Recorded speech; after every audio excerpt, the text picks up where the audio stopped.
il y a écriture, il y a cinéma Congo. Elle s'appelle Belle Vie, Kandi, la patronne. En tout cas, ce film est déjà tozali na deuxième épisode. Oh, déjà, il est disponible na Katia Belle Vie télévision. Na Combo, il y a Mon âme n'est pas partie. En tout cas, Mon âme n'est pas partie. Il faut aller suivre ce film. Un bon projet qui a tellement de choses graves na Kati. Bah, conseil, ils allaient belé.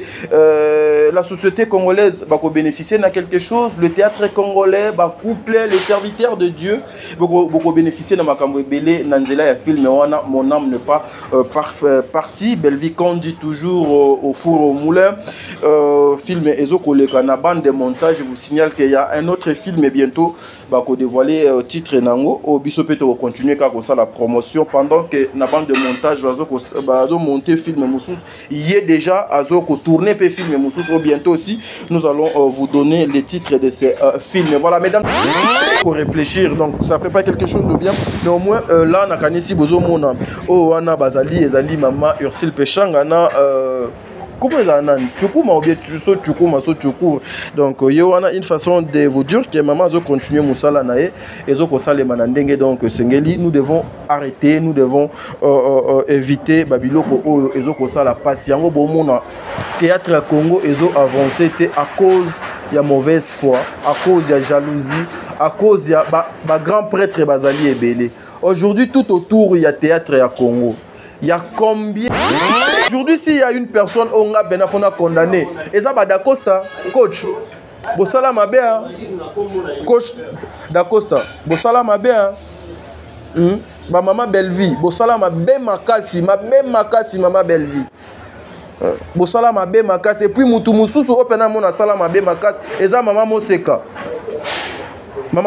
bosala mabe makasi soki lelo peut-être SB ebota makate mbele les abakouk pe balingaki bazalate mbele peut-être les abakouk balingaki bazalate depuis kaka chaîne wana ebotama depuis kaka les abakouk ebotama tala ndenge potopoto ekoma et vous avez facilité à ce que makambwana et salema parce que maman na biso sila aboyaka na YouTube aboyaka na ye makambo ya kosala ba chaîne YouTube aboyaka na ye kozala na makambo o soki bino bo força ka ete bo memaka ye na banzela na te peut-être pe makambo nyonso do ezalaka te peut-être les abakouk oyo balingaki ko bando tia ba confusion entre vous te peut-être pe balingaki ko botama te.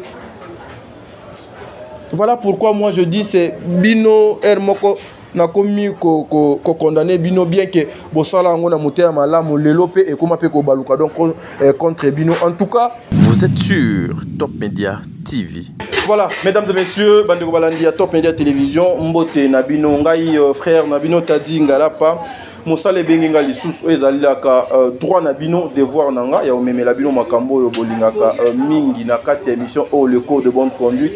Une façon yako informer Bino, une façon yako Meme Labino Makambo, Bino Bolingaka Mingi. Vous savez, depuis un certain moment, en tout cas, actualité Zanangambu, Yabandeko Nabiso, Yaba comédien, d'ici Kaboni Mboula Pena, Ezako Noka, Bamasango, Ezobota, Makambo, Belé tout autour, Yaba comédien. Voilà pourquoi.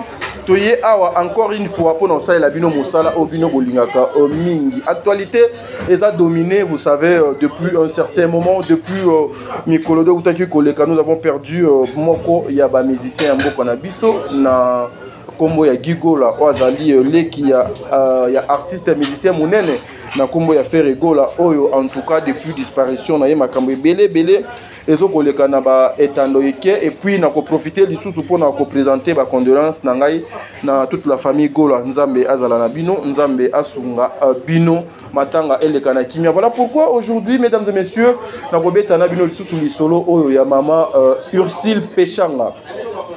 Jusqu'au jour d'aujourd'hui, Azali Namboka ya Nigeria kuna azo continuer musala ezo koleka na ndenge esengeli na kanisi bokozwa exclusivité bokozwa ba détail ya makamunyon so ezo koleka kuna na ngambu ya Nigeria oyo mama Ursule Pechanga azo kosala avec notre sœur Gomez oyo en tout cas depuis un certain moment je suis très fier de cette dame nazo apporter soutien na ngai pa ya ndeko mwasi o na kombo ya Gomez parce que elle est déterminée ya komema musala o kino nasuka toko kanisa pe Gomez na mama Ursule Pechanga toko mona bongo maman Dinana oyo filmé kitoko ezo continuer ko le Canada des télévisions ezali chaîne ya maman Dinana na kombo ya légitime défense. Oh, je vous invite tous d'aller suivre ce film et cause à quelque chose de bien, une façon de soutenir et d'apporter votre soutien na ba artiste ya mboka na biso er natangi bango misatu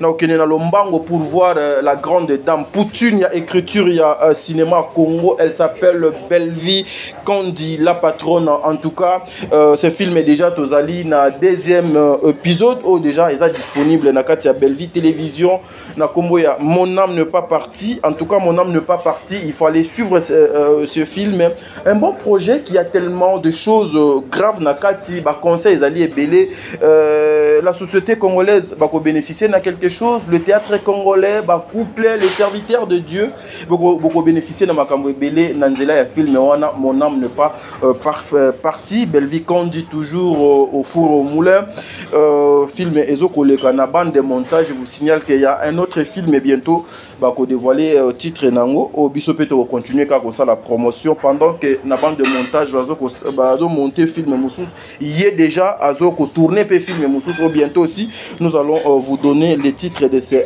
films. Voilà mesdames et messieurs, toujours réalisé émission depuis la République démocratique du Congo na bisika boni Top Média télévision ezo ko émettre. Prenez le temps de suivre cette émission parce que sur cette émission il y a tellement de surprises. Ezali awa bandeko balandi ya émission oyo bokozala dessus. Mais je vais inviter famille Libota bozwa na bakiti na bino bocha liboso na invité pe na le mal compris na bandeko nanga ya les abakouk na invité ba fan nyonso ya ba comédien ya mboka na biso ba nyonso ba accompagnaka les artistes comédiens et comédiennes bozwa bakiti bo fanda na parce que émission Oyo ezoko concerné Bino. Voilà. Merci, je commence mon émission ici, mais vous savez, Zali, comme na coutume, n'a bandaka jamais cette émission sans pour autant n'a pensé na ba meilleur fan du monde. Je vous salue, Bisika Ezouame Bino, le meilleur fan, je vous salue. Namoni papa Noé Mavaka Lanzinga, Abongwana Mama Zozo, mère à triplé. Un grand merci à vous, papa. Un grand merci à Maman Bijou Ketani, Mopanzi à papa Jean-Pascal Leka. Merci pour le passage conseil Nabino. Un grand merci aussi, Maman Bijou, parce que en tout cas, conseil Nabino, na orientation Nabino, ça fait quelque chose de bien. Un grand merci aussi à Maman Deborah Lubanda, Kilo Yaba mère à Calgary, Maman Surprise, Nzambazala Nabino. Un grand merci à Maman Émilie Seti Maïnga, merci beaucoup ONG Vida, en tout cas merci maman pour le passage conseil Nabino. Un grand merci aussi à Bertin Konde Mongwa propre, l'infirmier clinicien depuis Canada na Montréal wana c'est on est au banda émission Nabiso, le maire fan président bébé maman Nathalie Nana Moussibou, Angelos Karouane, Fatou Dokonti, Makia Lakumba, Jenny Beta industriel, Tata Poefa Pekato, Bino Nyonso na pesi Bino Mbote Bisika Ezouame Bino Sol Mbemba, Madeline Aketa. Awa neto banda émission na biso, mais cette émission to bandango na na audio oyo une façon ya ko expliquer makambo nini o biso to na besoin to loba awa nini o to za besoin ko loba awa parce que ba audio oyo ya Mama Gomez e bimaki e pananga e bimaki e pa ya Madame Sarah oyo aujourd'hui et puis si bato ebele mpifo et comme sujet ya koloba ete Gomez atindaki ba audio oyo ou asalaki ba audio oyo po ezala diffuser na télévision te ezalaki justement une façon ya ko expliquer bandeko na ye ras-le-bol na ye par rapport ya comportement ya bandeko na biso ya ba cinéaste comportement ya ba fan comportement ya ba comédien mususu o bazo ko pousser bandeko misusu ya ko sala makambo o ezali ya lokuta o ezali ya mabe bandeko nyonso bazo ko loba biloko wana. Je vous dirais que ezali c'est faux, archi faux. L'objectif ya ba audio oyo na ba voice oyo ezalaki pour que to informer na opinion to tchela opinion ba yoka ba comprendre o nyonso ezokoleka tout autour na bango. C'est une façon de répondre na ba mal compris nyonso sujet Oyo, il y a Gomez Oyo et Comité, c'est Sarah Tola qui avait excité, c'est Sarah Tola Moutaché, ba vidéo dans la place publique pour insulter les comédiens et Zala Kinango na intention naté boyo kananu et loko amokié et puis on se retrouve tout justement après émission Nabiso mais na okatate en tout cas nous allons pour continuer na sala commentaire nanga. Merci beaucoup équipe technique, il y a Anthony aussi qui est derrière la caméra to continuer na émission boyo. Merci. La millionnaire, pourquoi pas?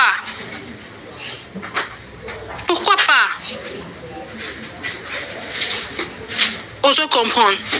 Donc, c'est un peu ça. C'est un peu ça vraiment au cas de Tolinga qui pour éclaircir. Bah, comme tout ça a besoin d'ini et d'eau. Tout ça a besoin. Bah, il y a beaucoup même pas que. Bah, Geneviève, bah, ini et d'eau. Bah, ça n'a quand même pas les sous-sous vraiment en Nigeria. Bah, il y a qu'à ceux qui basent à tournage à Netflix. Merci beaucoup. Nakanisi Bouti Kolanda, moi et Loko Yamokiwana. Gomez a lobby bien. Qu'est-ce qu'elle a dit?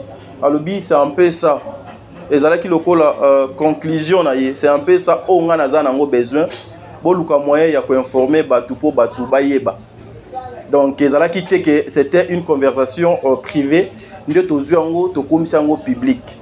Beaucoup d'okati jusqu'à ce que beaucoup zonga nanzela parce que tokozala na film bouté mais c'est plutôt nous viendrons juste na makambo yo et sengeli. Aujourd'hui il y a beaucoup de personnes au bazo benga au pe bazo leka pour dire que bah union so bazo ko accuser les abakouk ezali les abakouk te ezali ba faux compte ezali ba faux compte.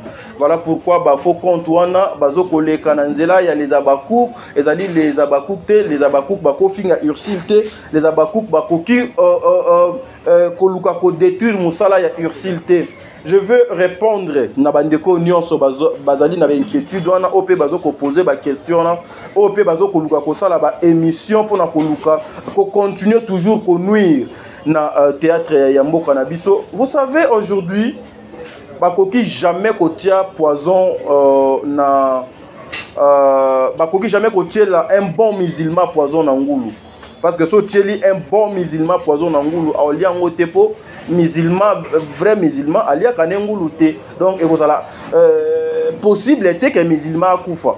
Voyez-vous un peu. Donc c'est pareil na ba makambo nyonso biso to salaka soki bozo mona ke aujourd'hui bino moko ba bozo ko loba ete ezali ba faux compte nde bazo ko sala po ekoma ke ezali bande ko na biso ya les abakouk. C'est parce que ba yebi ke comportement ya mabe ekoki ko uta kaka et pas ya les abakouk yango wana moni ke il faut balata yango parce que tout le monde savent que bae o bazaka na moi courage bazalaka na moi audace na courage abana boudin na courage oyo ya ko saluer certaines personnes ezalaka ka bandeko wana. Donc aujourd'hui vous n'allez pas venir ici pour na koyebisa biso ete ezali nde ba faux compte batu bazo ko finga mama Ursil Peshanga na ngambu ya Nigeria bisika oyo ye ezwami. Vous savez hein, il y a beaucoup de personnes d'aujourd'hui au bazo lo ba ete c'est Koluka Kobe sa relation ya maman Ursil na maman Sila Koluka Kocha confusion mais c'est faux, archi faux. Il y a aucune personne peut-être ndenge biso to sala ba émission au boye akoki koyeba relation ya maman Ursil na maman Sila mutu moko do azata. Et puis moi je vous dirais que Gomez ti aza na Nigeria wana ti azo sala ba audio oyo azo kotinde la biso. J'en suis sûr que maman Ursil Peshanga akoka ki pe kozala informé peut-être pe akoka ki pe koyoka pe makambo oyo maman Ursil afanda na biso awat ayebi fonctionnement il y a tout un chacun ndenge nini makambo donc les kaka awa bien que a se retira pena et pas ya bande ko na biso ebele ya ba comédien na ba comédienne mais ayebi fonctionnement il y a secteur wana ndenge ezali. Donc c'est-à-dire ezali ba comportement oyo nous devons faire un effort phototika yango. Vous savez aujourd'hui pourquoi ça choque? Pourquoi Ezoko Sala passe? Parce que ils ont vu Ursil Peshanga na Nigeria azoko tourner. Et je vis quelqu'un passer pour dire que production oyo Ursil Azo Sala kuna eza ya Nollywood te mais eza plutôt ya Gomez. Et puis c'est eza parmi batu soi-disant ba oyo ba soutenaka ba comédien na biso misusu et puis aza membre ya les abakouk. J'ai cette vidéo avec moi pour dire que production akeko sala les ali production ya Gomez. Na makambo batu bazo ko fistiger. Na makambo o ba ndeko wana bazolo ba c'est la même chose. Donc ça veut dire à quelle production ya Gomez mais ezali production ya Nollywood te. ils oublient que Gomez a comment moko ya ba comédienne ya Nollywood. Na Nollywood, acteur nyonso, actrice nyonso azalaka na possibilité ya koya na projet na ye et puis à produire ye. Donc à produire yango ou soit Nollywood donc produire ou soit ye moko acteur à produire yango. Donc ça veut pas dire que loko les alliés projet il y a Gomez, nous devons négliger, nous devons fustiger les alliés. Voilà, donc c'est comme ça que je disais. En tout cas, ça va faire mal. Pourquoi? Parce que Zali, maman Ursule Péchanga. Parce que vous savez très bien que maman Ursule Péchanga, oh, ça bango chance té. Ça bango chance té, vous savez. Ça bango chance té. Finga bango trop. Ma famille pauvre, batangi na bécole à passi, patati patata, makamwe belé bino boyebi yango internet mobile donc yebi. Et puis bobo yebi na batu oyo ba finga bango, ba traita bango bongo ba bola, na batu oyo ba laksa ete bango ba Ursule Péchanga ba uta na ba famille à passi.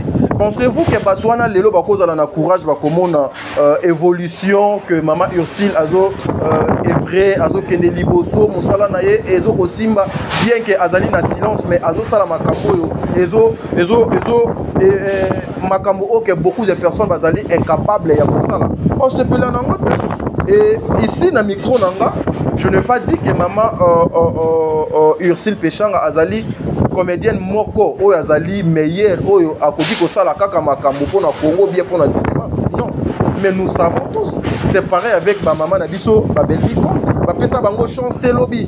Ba pesa bango chance te lobby. Lelo et comment soni moko c'est-à-dire comment on a été musala na bango bazo kosala à chaque fois bazo poser ba pierre na bango ba pierre wana ezo kene liboso à chaque fois bazo semer na ba terre oyo azali fertile ezo pesa bambuma ezo pesa jalousie bozo tuna ba question jalousie ezo uta jalousie eko uta na biloko nyonso wana uti kotanga wana jalousie il faut e uta na biloko wana nyonso parce que ba tiela bango limite Bachela bango limite moi boyeke bakoki koleka limite wana te mais aujourd'hui grâce à Dieu aujourd'hui grâce ya musala na bango aujourd'hui grâce ya détermination na bango bazo sala musala ezo mona na miso bato et ezo bota keto alors makambo nyonso ezo kobima ba jalousie oyo ezo kokoma au delà en tout cas ekoboma théâtre à Congo et que théâtre Congo et que na bénéfice à mon à mon côté parce que les sorciers Bayaka c'est justement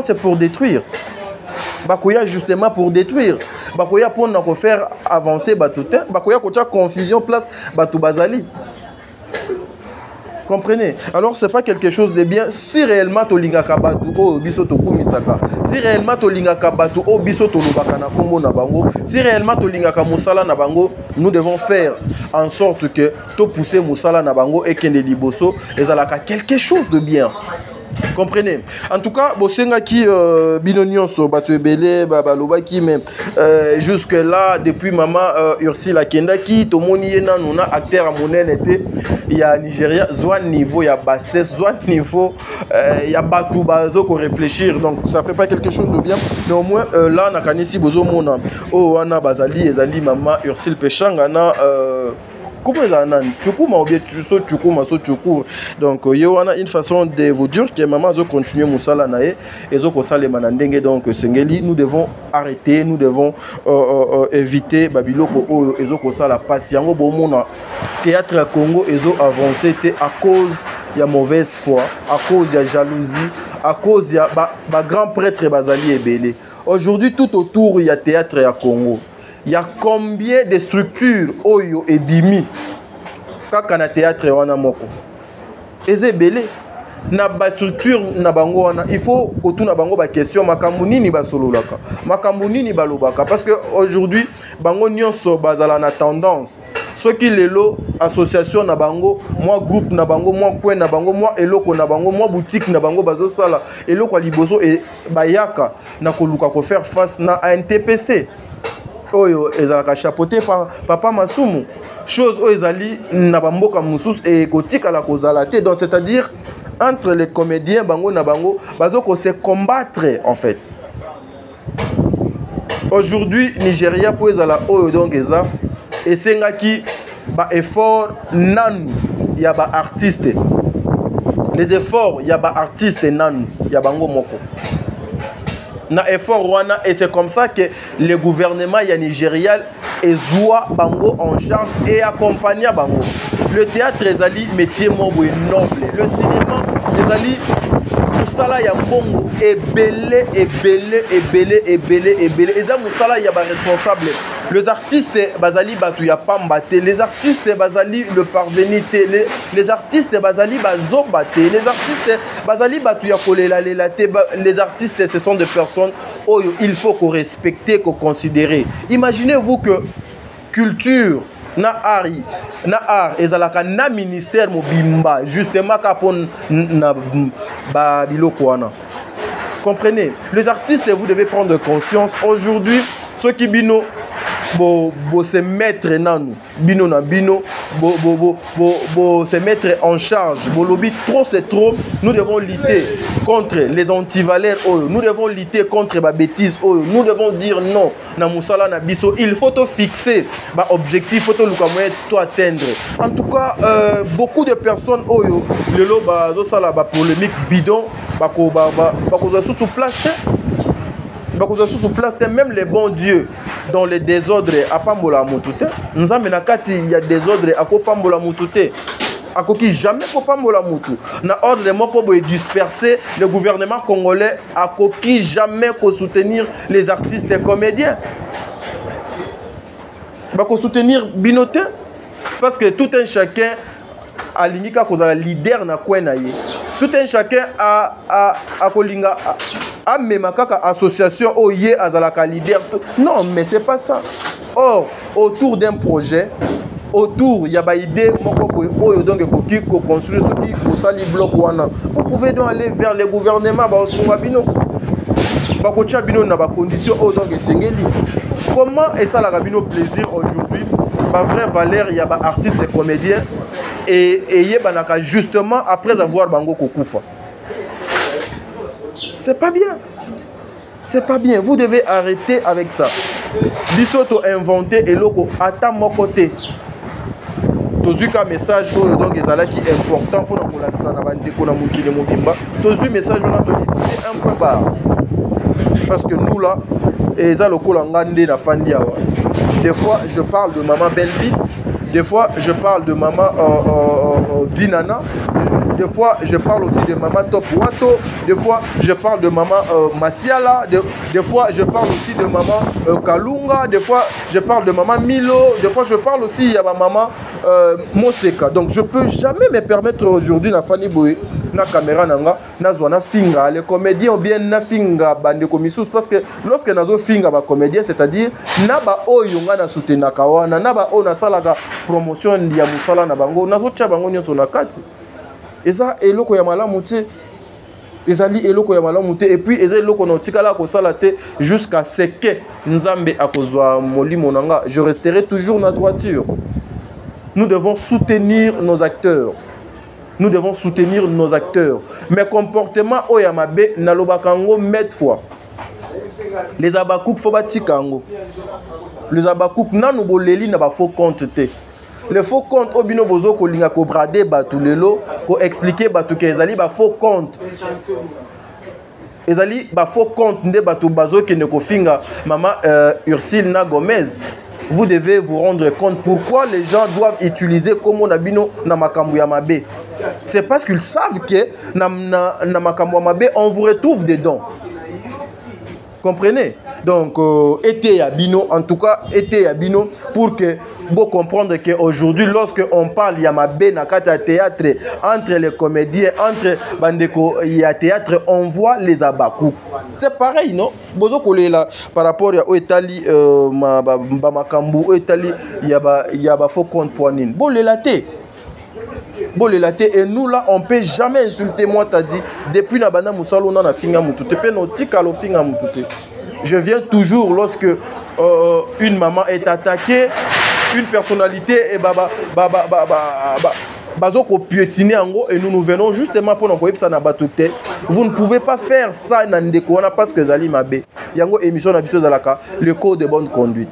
Aujourd'hui s'il y a une personne on a benafona condamné et ça ba d'Acosta coach Bosala mabe coach d'Acosta bosala mabe ba maman Bellevie bosala mabe makasi maman Bellevie bosala mabe makasi et puis mutu mususu opena mona sala mabe makasi eza maman Moseka bosala mabe makasi soki lelo peut-être SB ebota makate mbele les abakouk pe balingaki bazalate mbele peut-être les abakouk balingaki bazalate depuis kaka chaîne wana ebotama depuis kaka les abakouk ebotama tala ndenge potopoto ekoma et vous avez facilité à ce que makambwana et salema parce que maman na biso sila aboyaka na YouTube aboyaka na ye makambo ya kosala ba chaîne YouTube aboyaka na ye kozala na makambo o soki bino bo força ka ete bo memaka ye na banzela na te peut-être pe makambo nyonso do ezalaka te peut-être les abakouk oyo balingaki ko bando tia ba confusion entre vous te peut-être pe balingaki ko botama te. Voilà pourquoi moi je dis c'est bino moko na komi ko condamner bino bien que bosala ngo na motema malamu lelo pe e koma pe ko baluka donc contre bino. En tout cas moi personnellement, je ne serai jamais contre Maman Sila ou Maman Ursule ou Maman Moko Boé ou non, je ne serai pas contre, mais je vais combattre le système Oyo ezoko entouré Batouana. Le système Oyo ezoko entouré Batouana parce que aujourd'hui, si nous avons des millionnaires na théâtre, ceux qui le lot industrie à cinéma ezana mboka na biso nyonso donc tozala à l'aise. Peut-être bakozwanga babwakinga kuna naza soki nani kuna nazo bénéficier de na musala nanga c'est quelque chose de bien toko banda ko ya ko construire na sima ya ko finga te et puis ko finga ezalaka ba oyo bazalaka na ba argument nde bayaka na finga bazalaka na ba argument lorsque bazana na ba argument solidité bakoyaka bakokanga maka na ko finga. Suivons d'abord audio Oyo ya Moki et puis on se retrouve tout justement après pour tout le temps continuer l'émission na biso. On continue kaka. Obi wan na Nollywood ngo eloko pamba po lelo biso ne bato sali yango bango bayati. Baya nanu baya awa Lagos emela bango.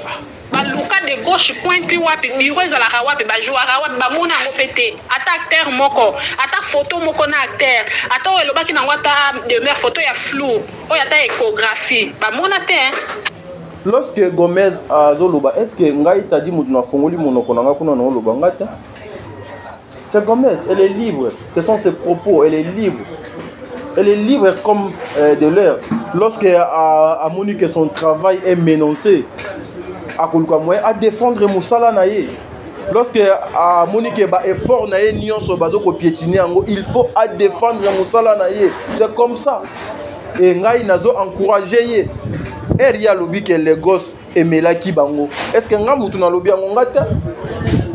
Gomez et puis elle est consciente. Ayebi nini oye azokoloba. En tout cas, jusqu'à ce que vous ayez conscience, jusqu'à ce que vous allez trouver que makambo o bozo kosala ezali ya mabe nde biso pe toko tika kobeta c'était parce que moi je me rappelle une fois Maniké Olelo a commis pe influenceuse Maniké a commis m'appelle Lelo na succès naie Maniké abana ko finga maman si là dernièrement a finga qui est mabe en tout cas biso nyonso to sepela ki na ngote.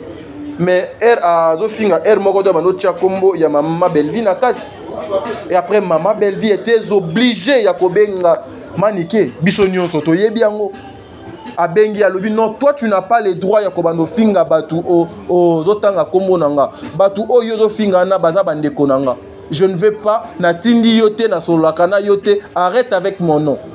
Tu n'as pas les droits ya kobando finga ba collègue nanga ba comédien pendant que yo zotanga kombo nanga non toza ba camarade te to ba collègue te to na ba lien moko te toza na ba intimité moko te arrête avec mes collègues tu n'as pas le droit d'insulter mes collègues c'est ça que nous voulons et à la fin vous avez compris donc ezalaki nini Maniké koleka na télévision pour demander pardon c'est ezali ba acte o biso toza na besoin que tout autour ya ba comédien to mona yango et ko sala que non solidarité wana ezonga bozala solide en fait ke mutu moko ya libanda akoya tepo aluka asakana na bino aluka moyen acha poto.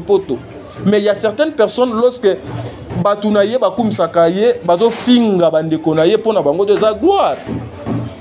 Pona bango eza gloire pour dire que nga nako maîtriser ba fante nako peksa ba fante parce que zali impossible pour moi il y a ko peksa ba fan.